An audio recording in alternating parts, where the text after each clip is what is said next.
श्रीमन्महागणाधिपतये नमः। लक्ष्मीनारायणाभ्यां नमः। उमामहेश्वराभ्यां नमः। वाणीहिरण्यगर्भाभ्यां नमः। शचीपुरन्दराभ्यां नमः। माता पितृचरणकमलेभ्यो नमः। इष्टदेवताभ्यो नमः।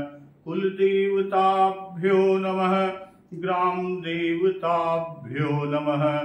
स्थान देवताभ्यो नमः। वास्तुदेवताभ्यो नमः। सर्वेभ्यो देवेभ्यो नमः। सर्वेभ्यो ब्राह्मणेभ्यो नमः। श्री गुरु चरण कमलेभ्यो नमः। ओम सिद्धि बुद्धि सहिताय श्रीमन्महागणाधिपतये नमः। भक्तजन प्रभु का ध्यान कर लीजिए। ओम अच्युताय नमः। ओम अनंताय नमः। ओम गोविंदाय नमः। ओम नारायणाय नमः। ओम मधुसूदनाय नमः। ओम ऋषिकेशाय नमः। ओम माधवाय नमः। ओम त्रिविक्रमाय नमः। ओम दामोदराय नमः। ओम मुकुंदाय नमः। ओम वामनाय नमः। ओम पद्मनाभाय नमः। ओम केशवाय नमः। ओम विष्णुवे नमः। ओम श्रीधराय नमः। ओम श्री सीतारामाभ्यां नमः। बोलिए सियावर रामचंद्र की जय। तो भक्तजन, हनुमान जी महाराज अशोक वाटिका में फल खाए और वृक्षों को उखाड़ डाले। वहां के रखवाले आकर पुकार करते हैं, हे नाथ, एक बड़ा भारी बंदर आया है, उसने अशोक वाटिका उजाड़ डाली है, फल खाए, वृक्षों को उखाड़ डाला और रखवालों को मसल मसल कर जमीन पर डाल दिया। यह सुनकर रावण कि सुनि रावण पठये भट नाना, तिन्हि देखि गरजऊ हनुमाना। यह सुनकर रावण ने बहुत से योद्धा भेजे। उन योद्धाओं को देखकर हनुमान जी महाराज ने गर्जना की और सब रजनीचर कपि संहारे, गई पुकारत कछु अध मारे। हनुमान जी महाराज सब राक्षसों को मार डाले। अब कुछ जो अधमरे बचे वे चिल्लाते हुए गए और फिर रावण के पास जाकर पुकार लगाया। तब पुण्य पठयौते ही अक्ष कुमारा, चला संग लई सुभट अपारा। अक्ष कुमार को भेजा और अक्ष कुमार असंख्य श्रेष्ठ योद्धाओं को साथ में लेकर चला और अक्ष कुमार को आते हुए देखकर आवत देखी विटप गही तर जाता, ही निपाति महाधुनि गर्जा। अक्ष कुमार और असंख्य श्रेष्ठ योद्धाओं को देखकर हनुमान जी महाराज एक वृक्ष हाथ में लेकर ललकारे और उसे मारकर बड़ी जोर से महाध्वनि से गर्जना किए। तो फिर कुछ ने जाकर पुकार किया कि कछु पुनि जाई पुकारे, प्रभु मरकट बल भूरी। और यह सुनकर रावण समझ गया कि अक्ष कुमार मारा गया। कि सुन सुत बध लंकेश रिसाना, पठयसि मेघनाद बलवाना। पुत्र का वध सुनकर रावण क्रोधित हो उठा। रावण ने अपने ज्येष्ठ पुत्र बलवान मेघनाद को भेजा और मेघनाद से कहा कि मारसी जनि सुत बाधे सुताही, देखिए कपि कहाँ कर आही। कि हे पुत्र, मारना नहीं, उस बंदर को बांध लाना और उस बंदर को तो देखा जाए कि वह कहाँ का है। तो पिता की आज्ञा मिलते ही कि चला इंद्रजित अतुलित जोधा, बंधु निधन सुनि उपजा क्रोधा। कपि देखा दारुण भट आवा, कटकटाई गर जाय रुधावा। इंद्र को जीतने वाला अतुलनीय योद्धा मेघनाद चलता है और भाई का मारा जाना सुनकर मेघनाद को क्रोध हो गया। और इधर हनुमान जी महाराज ने देखा कि अब की बड़ा भयानक योद्धा आया है। और तब हनुमान जी महाराज कटकटा कर गरजे और दौड़े। और दौड़ते हुए अति विशाल तरु एक उपारा, बिरथ कीन्ह लंकेश कुमारा। हनुमान जी महाराज ने एक बहुत बड़ा वृक्ष उखाड़ लिया और उस वृक्ष के प्रहार से लंकेश्वर रावण के पुत्र मेघनाद को बिना रथ का कर दिया, यानी रथ को तोड़कर उसे नीचे पटक दिया। और रहे महाभटता के संगा, गही गही कपि मर्दई निज अंगा। और उसके साथ यानी मेघनाद के साथ जो बड़े बड़े योद्धा थे, उनको पकड़ पकड़ कर हनुमान जी अपने शरीर में मसलने लगे। तिन्हि निपाति ताहि सन बाजा, भीरे जुगल मानहु गजराजा। मुट्ठी का मारी चढ़ा तरु जाई, ताहि एक क्षण मूर्छाई। सभी श्रेष्ठ वीरों को, राक्षस वीरों को मारकर अब फिर हनुमान जी महाराज मेघनाद से लड़ने लगे। लड़ते हुए ऐसे मालूम होते हैं, इस तरह से दिख रहे हैं कि मानो दो गजराज यानी श्रेष्ठ हाथी आपस में भिड़ गए हों। हनुमान जी महाराज मेघनाद को एक घूंसा मारे और घूंसा मारकर वृक्ष पर जा चढ़े। और मेघनाद को क्षण भर के लिए मूर्छा आ गई। और मेघनाद मूर्छा से उठकर उठ बहोरी कीन्हि सिबहु माया, जीतिन जाई प्रभंजन जाया। फिर उठकर मेघनाद ने बहुत माया रची, परंतु पवन के पुत्र हनुमान जी महाराज उससे जीते नहीं जाते। वह माया रचता हनुमान जी महाराज सारी माया को काट कर निवारण कर देते। तब अंत में मेघनाद ने ब्रह्मास्त्र ते ही साधा, कपि मन कीन्ह विचार, जौन ब्रह्म सर मानऊ महिमा मिटई अपार।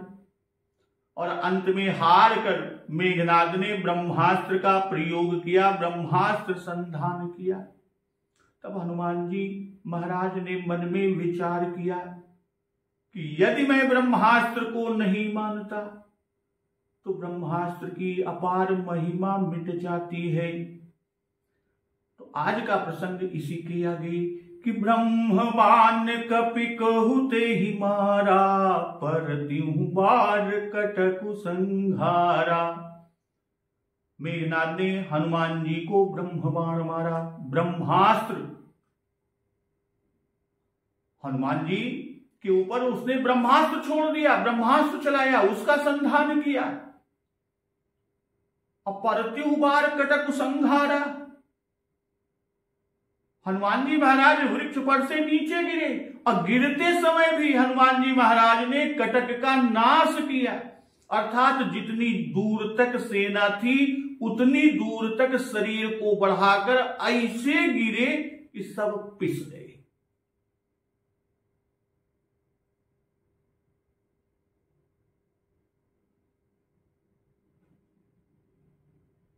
तो तेहि देखा कपि मूर्छित भयऊ, नाग पास बांधे सिलई गयऊ। जब मेघनाद ने देखा कि कपिश्रेष्ठ हनुमान जी महाराज मूर्छित हो गए, तब मेघनाद हनुमान जी महाराज को नाग पास में बांध कर ले गया। तो ब्रह्मवान कपि कहते ही मारा, परत्यु बार कटकु संहारा। भाई ब्रह्मास्त्र ने कपि को गिराया, कपि ने सेना का संहार किया कहने का भाव कि गिरते में भी ब्रह्मास्त्र से अधिक काम हनुमान जी महाराज ने किया। और तब सोचिए कि सचेत अवस्था में क्या कहा जाए। अपार्थिव बार अर्थात युद्ध में तो कटक का संहार किया ही था, अब गिरते में भी किया। अब यहां एक शंका कि कटक का नाश तो पहले ही हो चुका, तिन्हीं निपातिता ही सन बाचा, उसका तो पहले ही नाश कर चुके। अब कटक कहां थी जो उसका संहार किए? तो उसका समाधान कुछ इस तरह है कि यह कटक पीछे से आया। भाई रावण पुत्र की सहायता के लिए सुभटों को भेजता रहा। यहां दशानन सुभट पठाए, नाना अस्त्र शस्त्र गहिधाए। तो यहां श्री हनुमान जी के गिरने पर कटक का संहार कर रहे हैं पूज्यपाद बाबा गोस्वामी तुलसीदास जी। और लंका कांड में कुंभकर्ण के गिरने पर वानर कटक का दबना लिख रहे हैं कि परे भूमि जिमि नभते भूधर, हेठ दाब कपि भालु निशाचर। और धरनी परे वो 2 खंड बढ़ाई, अचापि भालु मरकट समुदाय। कहने का आशय यहां कि इनका तो यहां राक्षसों का संहार हुआ, ये तो मर गए। और वहां जब कुंभकर्ण गिरा तो वहां केवल वानर दबे, प्राण बने ही रहे, प्राण नहीं गए।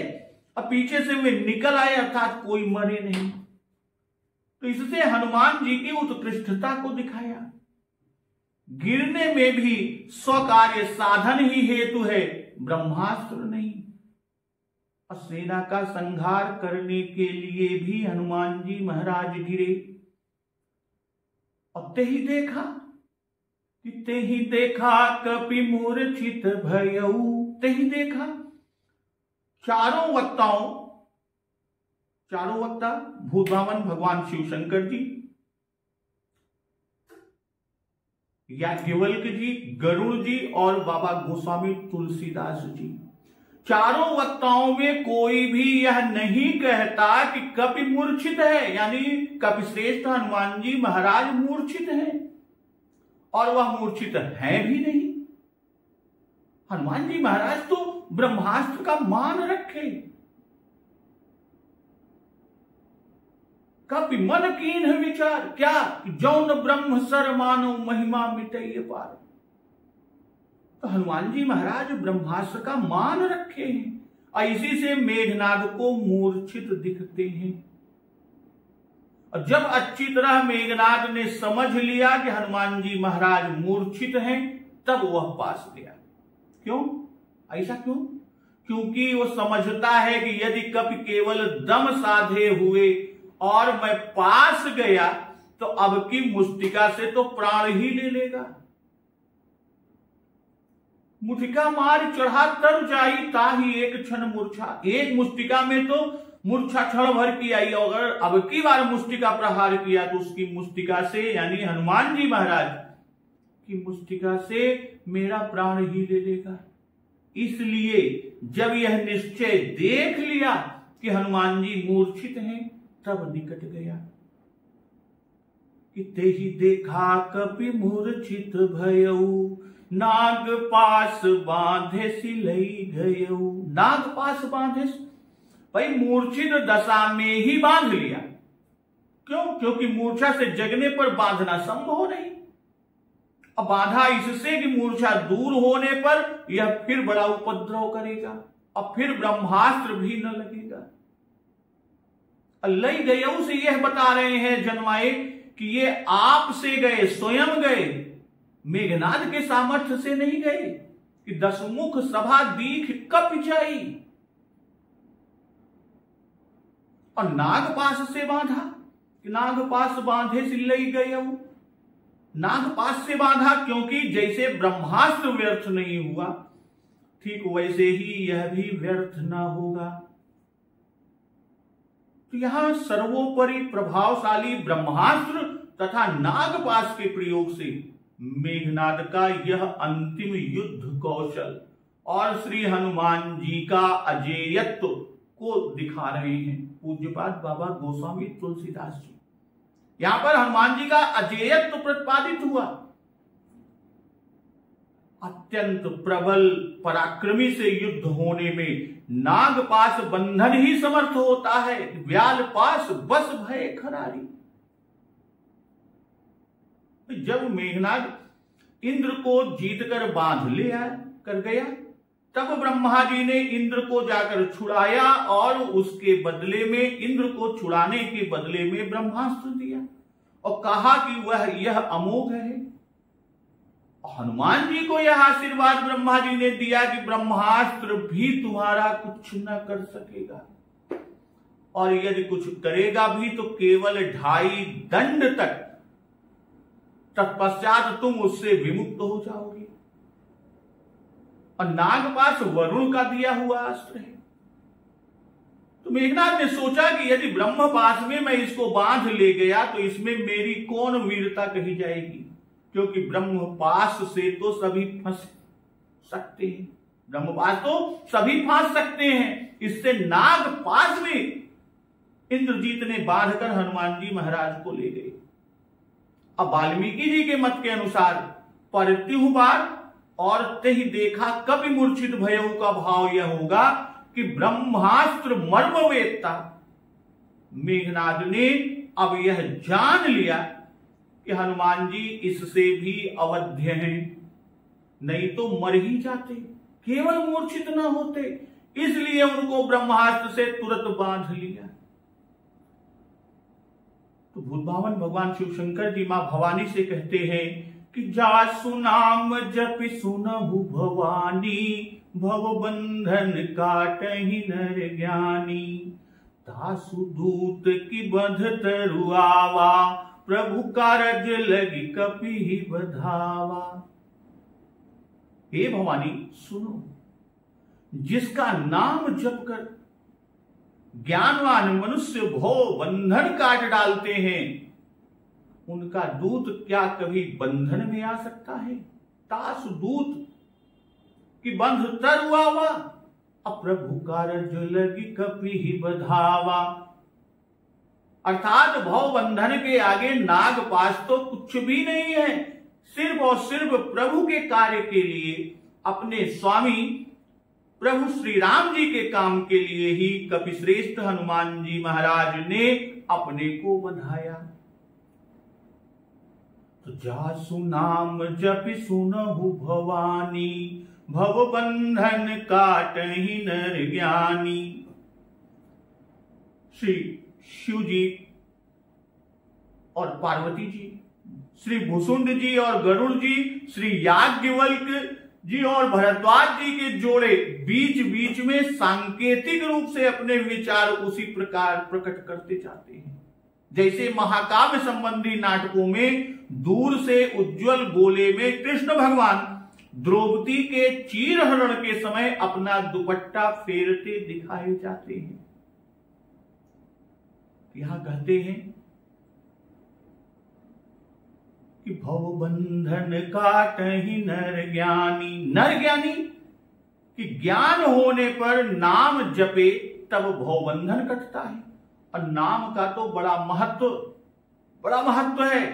दोनों का समन्वय कैसे हुआ, तो उसका उत्तर यहां पूज्यपाद बाबा गोस्वामी तुलसीदास जी का उपदेश है कि मुक्त, मुमुक्ष और विषयी। पूज्यपाद बाबा गोस्वामी तुलसीदास जी का उपदेश है कि मुक्त, मुमुक्ष और विषयी तीनों नाम जप कर ही भव बंधन काटते हैं। तो नाम प्रधान है कि गिरिजा जासु नाम जप मुनि काटहि भव पास, और भव बंधन ते छूटहि नर जप जाकर नाम। तो मुनि मुमुक्ष और नर विषयी है, और तथा यहां भव बंधन काटहि नर ज्ञानी। ज्ञानी जीवन मुक्त जीव है, मुनि मुमुक्ष है और नर विषयी जीव है। इनमें से कोई भी बिना नाम जप के भव पार नहीं हो सकता। यह भव बंधन ऐसा कठिन है। और भूतभावन भगवान शिव शंकर जी मां भवानी से कहते हैं कि प्रभु कारज लगी कपि ही बंधावा, कि हनुमान जी के बंधने से प्रभु का कार्य हुआ। भाई 10 मुख सभा को देखी, लंका को जलाई, राक्षसों का मान मर्दन किया। यह सब प्रभु कार्य है, प्रभु जी का कार्य है। कि मोहिन कछु बांधे कर लाजा, किन्ह चाहूं निज प्रभु कर काजा। और फिर कि किंतु रामस्य प्रीत्यर्थम विसह्येस्मे दृशम, अर्थात प्रभु श्री राम जी की प्रसन्नता के लिए मैं इस प्रकार के बंधन, पूंछ में आग लगाकर घुमाया जाना, गाली आदि अनादर को भी सह लूंगा। कपि ही बधावा, कपि ने अपने को बधाया। जैसे कि रण शोभा लग प्रभु ही बधायो, भाई रण की शोभा के लिए प्रभु ने अपने को बधाया। अब यहां एक शंका होती है, यह कैसे निश्चय हुआ कि प्रभु कारज लग कपि ही बधावा, यह कैसे निश्चय? तो उसका समाधान, जब आगे आप ही स्वयं ही नागपात से छूट गए कि निबुक चढ़ो कपि कनक अटारी, तो क्या इस समय नहीं छूट सकते थे? और कहते तासुदूत कि और लोग तो नाम जप कर बंधन काटते हैं, जिनसे कुछ संबंध नहीं है वे बंधन को काट देते हैं, भव बंधन को काटते हैं। और हनुमान जी महाराज तो प्रभु श्री राम जी के दूत हैं, या इनका तो स्वामी सेवक का नाता है, तब भला ये बंधन से मुक्त न हो सकते? तो कहते प्रभु कारज लग कपि ही बधावा। तो यहां उपदेश मिलता है कि स्वामी के कार्य के निमित्त स्वार्थ का त्याग करके, अपने यश और प्राणों की भी परवाह न करके उसमें प्रवृत्त होना चाहिए। जब हनुमान जी महाराज बंधन में आए तो कपि बंधन सुन निश्चर धाये, कौतुक लागी सभा सब आए। भाई कपि का बांधा जाना सुनकर निश्चर दौड़े कि अब भैया कौनो भय नाई न, अब तक तो हनुमान जी के भय से सब छिपा बैठा रहे। अब कुतूहल के कारण सब सभा में आई, 10 मुख सभा दीखी कपि जाई, कहीं न जाई कछु अति प्रभुताई। कपि श्रेष्ठ हनुमान जी ने जाकर रावण की सभा को देखा, उसकी अति प्रभुता कुछ भी नहीं कही जा सकती, अर्थात देखते ही बनती है। ऐसी साहिबी और सभा कपि ने न देखी थी। तो सभा देखकर हनुमान जी महाराज को आश्चर्य हुआ। कपि बंधन सुनि निश्चर धाय, सुनि धाय क्यों? क्योंकि कौतुक देखने की उत्कंठा है। भाई जिसकी जिस चीज के देखने की इच्छा होती है वह उसके लिए दौड़ता ही है। जैसे कि धाये धाम काम सब त्यागी, मनहु रंक निधि लूटन लागी। और दूसरी जगह कि समर्थ धाई बिलो कहीं जाई, प्रमुदित फिरहि जन्म फल पाई। अजय जैसे ही तैसे ही उठ धावे, बाल वृद्ध कह संग न लावे। यहां पहले अक्ष कुमार के वध से अति शोकातुर होकर जहां तहां छिपे व बैठे हुए थे निश्चय, और अब अति आनंदित होकर दौड़े। भाई बड़ा कौतुक कपि के देखने का है, पर सैनिकों का बार बार पलायन देखकर अब भय से कोई युद्ध स्थल में देखने नहीं गया। जब यह सुना कि बंदर बांधा गया, राजसभा में लाया जा रहा है, तब तो सब दौड़े और राजसभा में भाग आए। रास्ते में देखने नहीं गए, रास्ते में जो हनुमान जी को लेके जा रहे हैं वहां देखने नहीं गए कि कतो ऐसा न हो कि बीच में ही बंधन न तोड़ डालें। सभा में स्वयं रावण है, इसलिए वहां कोई भय की बात नहीं।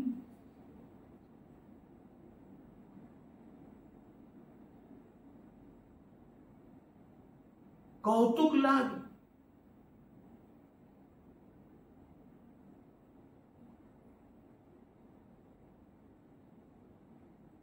अर्थात ऐसा भारी और बलिष्ठ बानर न देखा था न सुना, और ये देखने योग्य है। इसलिए अवश्य ही शीघ्र चल कर देखना चाहिए। और यहां कौतुक शब्द पर प्रसंग को छोड़ते हैं पूज्यपाद बाबा गोस्वामी तुलसीदास, और अब बीच में हनुमान जी का सभा में आना, रावण से संवाद होना कहकर और तब फिर इसी कौतुक शब्द से प्रसंग को मिलावेंगे कि कौतुक कह आए पुरवासी।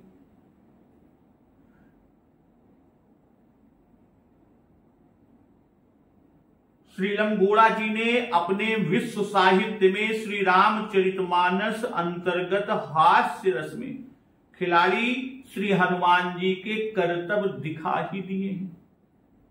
भाई जो कौतुक देखने आए हैं वे भरपेट कौतुक देख ले, और ये अभी हंसते हैं पर कभी आगे चल के रोएंगे।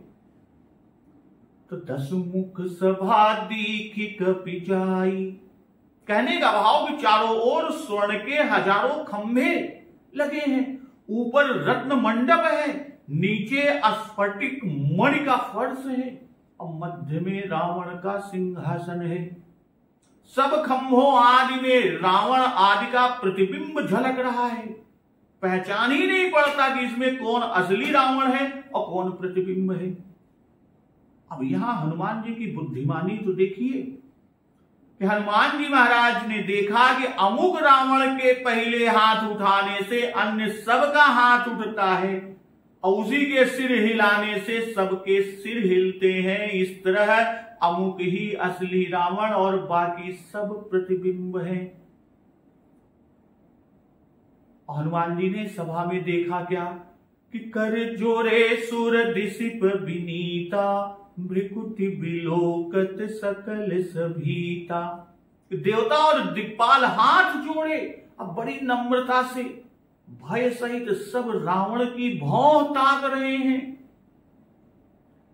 देखी प्रताप न कपि मन शंका, जिमियहि गण महु गरुड़ शंका। और यह प्रताप देखकर भी कपिश्रेष्ठ हनुमान जी के हृदय में कुछ भी शंका या कुछ भी डर न हुई। हनुमान जी ठीक वैसे ही निशंक देख पड़ते थे जैसे सर्पों के बीच में गरुड़ निशंक रहते हैं। तो कर जोरे सुर दिसिप विनीता, अब भृकुटि बिलोकत सकल सभीता। सुर से सामान्य देवता और दिसिप से विशेष, तो इस तरह छोटे बड़े सभी देवता को यहां दर्शा दिए। और सभीता का भाव यह है कि उसकी भृकुटि अवलोकन करते हैं। सारे देवता रावण की भृकुट का अवलोकन करते हैं, उससे भयभीत रहते हैं, तब भी रावण की भृकुटि चढ़ी ही रहती है। कि रवि शशि पवन वरुण धनधारी, अग्नि काल जम सब अधिकारी। किन्नर सिद्ध मनुज सुर नागा, और आयस करे सकल भय भीता। नवहि आई नित चरण विनीता। तो 10 मुख की सभा में कपिश्रेष्ठ श्री हनुमान जी महाराज का जाना सुनकर सब निशाचरों का दौड़कर जाना कहे, पर देवताओं का आगमन न कहकर केवल यही कहा कि कर जोरे सुर दिसिप विनीता।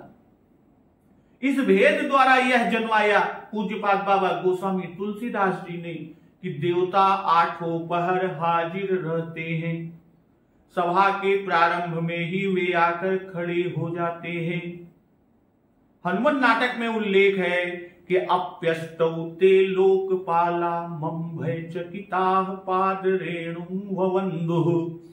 इंद्रम माल्यकरम सहस्त्र किरणम, द्वारि प्रतिहारकम चंद्रम छत्रधरम, समीर वरुणौ सम्मार्जयन्तौ गृहान्। पाचक्ये परिनिष्ठितं हुतवहं किं मद्गृहे नेक्षसे। ब्रह्मान्यध्यन्नस्य नैक समयस्तूष्णीं वहि स्थीयतां। स्वल्पं जल्प बृहस्पते जड़मते नैखा सभा वज्रिणः।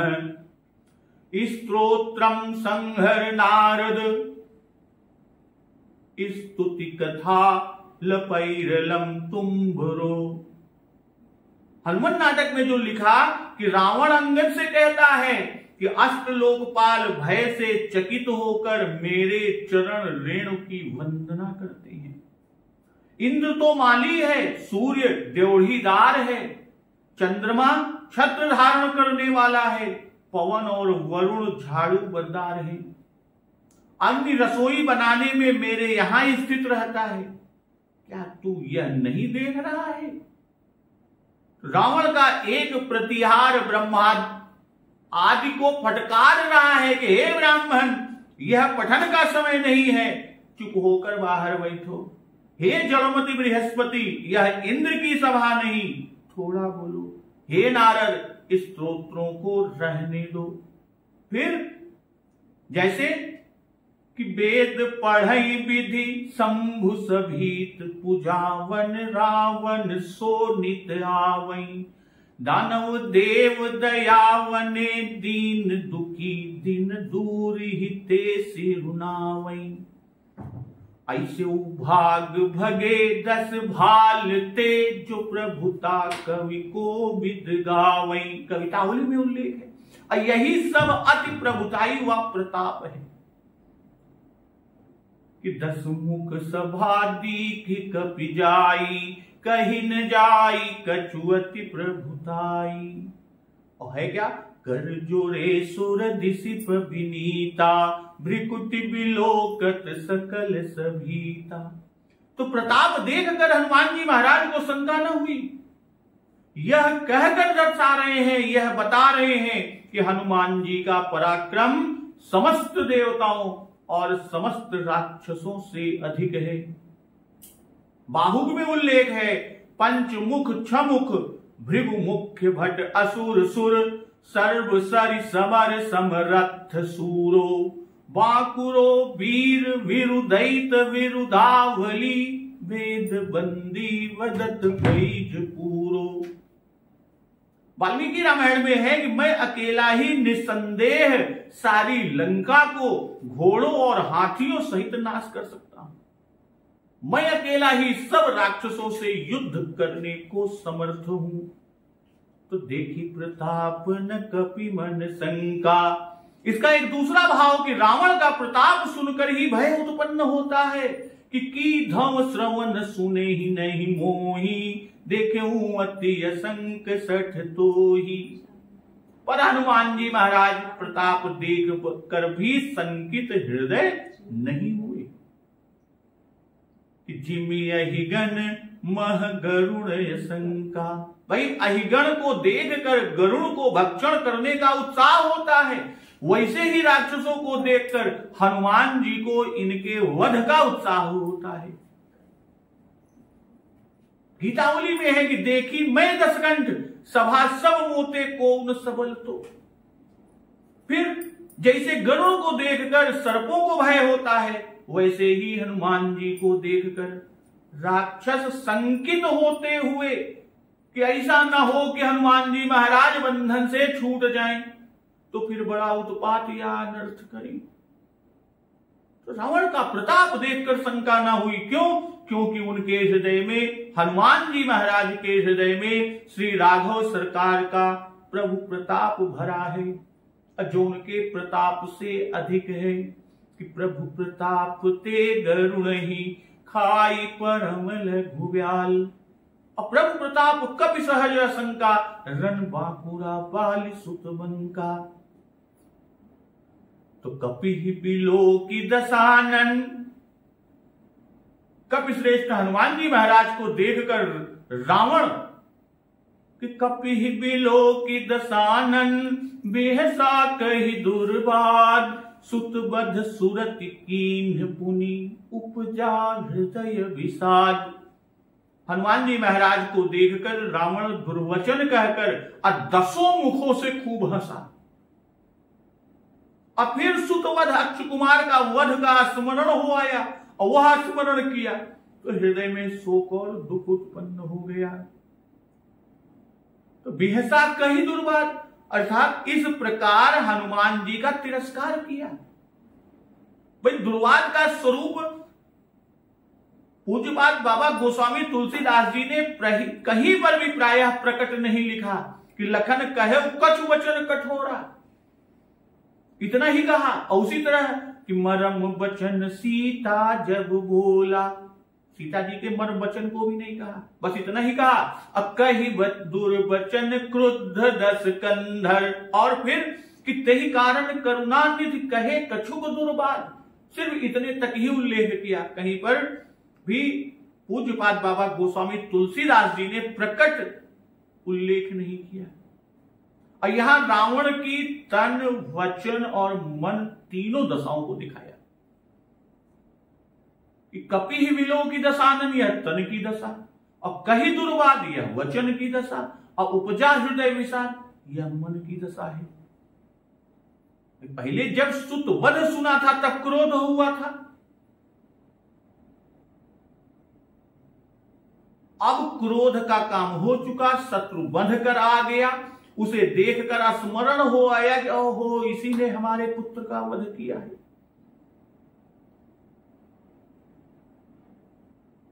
जब अक्ष कुमार मारा गया तब रावण ने मेघनाद को भेजा, पर मन में चिंतित रहा कि कहीं यह भी न मारा जाए। यह रावण के मन में चिंता कि कहीं यह भी न मारा जाए, इसलिए तब तक अक्ष वध का शोक न हुआ।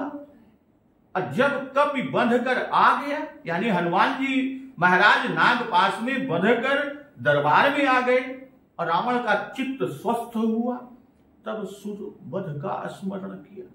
पहले सुनना ही कह चुके कि सुन सुत वध लंकेसरी साना, इससे अब सुनना नहीं बल्कि कीन ही सुरति। तो प्रारंभ में दशमुख सभा दीघ कपि जाई, और यहां कपि ही विलोह की दशानन बिहसा। तो इससे यह मालूम होता है कि रावण सभा में जब बैठता है तब वह 10 सिरों को धारण किए रहता है। इससे रावण की प्रभुता सूचित होती है। इससे यह भी जन्मा रहे हैं कि उसने 10 मुखों पर त्योरी चढ़ाकर 20 नेत्रों से, जो क्रोध के मारे लाल लाल हो रहे थे, घूर कर क्रूर दृष्टि से हनुमान जी महाराज को देखा। प्रायः लोग यहां शंका कर बैठते हैं कि क्या रावण के 10 सिर थे? 10 सिर थे तो सोता कैसे था, करवट कैसे बदलता था? पूज्यपाद बाबा गोस्वामी तुलसीदास जी का मत है कि जन्म से ही रावण के 10 सिर थे कि काल पाई मुनि सुन सोई राजा, भयउ निशाचर सहित समाजा। भाई जब सत्यकेतु को जो श्राप मिला था कि सत्यकेतु के कुल में कोई नहीं बचा, ब्राह्मणों का शाप झूठा कैसे हो सकता था? शत्रु को जीत कर नगर में फिर से बसाकर सब राजा विजय यश पाकर अपने अपने नगर को चले गए, सत्यकेतु हार गए। तो इस पर भरद्वाज जी से याज्ञवल्क्य जी कहते हैं कि भरद्वाज सुनु जाहि जब होई विधाता वाम, धूरि मेरु सम जनक जम ताहि व्याल सम दाम। याज्ञवल्क्य जी कहते हैं कि हे भरद्वाज सुनो, विधाता जब जिसके विपरीत होते हैं तब उसके लिए धूल सुमेरु पर्वत के समान यानी भारी और कुचल डालने वाली, पिता यम के समान यानी काल रूप और रस्सी सांप के समान काट खाने वाली हो जाती है। तो काल पाई मुनि सुनु सोई राजा, भयउ निशाचर सहित समाजा। और 10 सिर ताहि 20 भुज दंडा, रावण नाम वीर बरी भंडा। हे मुनि सुनो, समय पाकर वही राजा परिवार सहित रावण नामक राक्षस हुआ। रावण के 10 सिर और 20 भुजाएं, और वह बड़ा ही प्रचंड सूरवीर।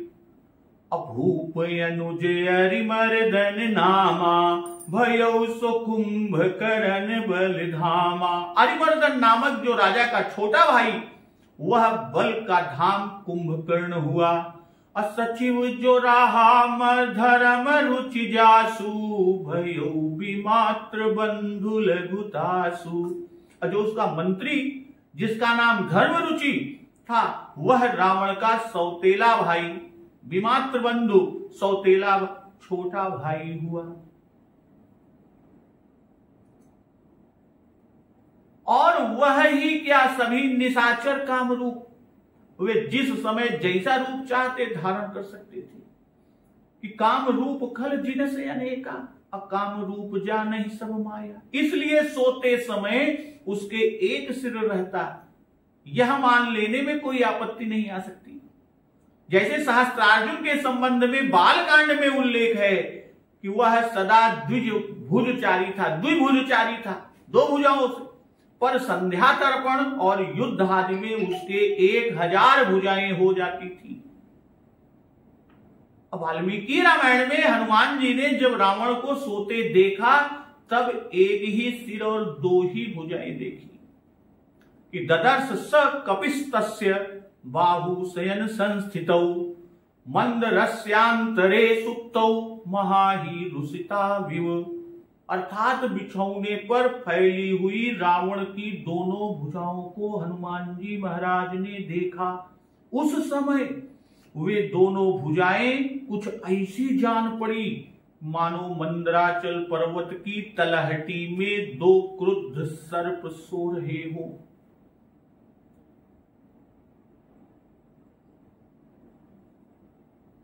कपि बिलो की दशानन बिहसा कही दुर्बात। बिहसा इसके साथ ही दशानन, भाई श्लेषार्थक होने से 10 मुखों से हंसा, यह अर्थ देता है। अब बिहसना इससे भी हो सकता है कि बंध कर आया है, उपद्रव करते नहीं डरा, ले अब अपनी करनी का फल चखेगा। इस तरह रावण ने अपने हृदय के अंतर्भाव को छुपाया कि सभासद हमारे ग्लानि भाव को न जान पाए। भाई वानर के बंधन से प्रसन्नता और सुत वर स्मरण से विषाद दोनों भावों को एक साथ उत्पन्न होने से यहां पर प्रथम समुच्चय अलंकार है। अब बिहसा कही दुर्बात और उपजा हृदय विषाद दोनों कहकर कि मुंह से हंसता है और हृदय में रावण के दुख है। अब रावण हनुमान जी महाराज से जो आगे पूछेगा कि कहलंकेश कवन तय कीसा केहि केवल घाले सिबन कीसा कीधो श्रवण सुने ही नहीं मोही देखऊं अति असंक सठ तोही मोरे निश्चर मारे निश्चर के ही अपराधा कछु सठ तोहिन प्राण कई बाधा। तो इस प्रसंग का श्रवण अमृत रसपान हम लोग अगले दिवस की कथा में करेंगे। तो एक बार जोर से बोलिए सियावर रामचंद्र की जय, पवन सुत हनुमान की जय, जगत जननी मां जगदम्बा की जय, गुरुदेव भगवान की जय, उमापति महादेव की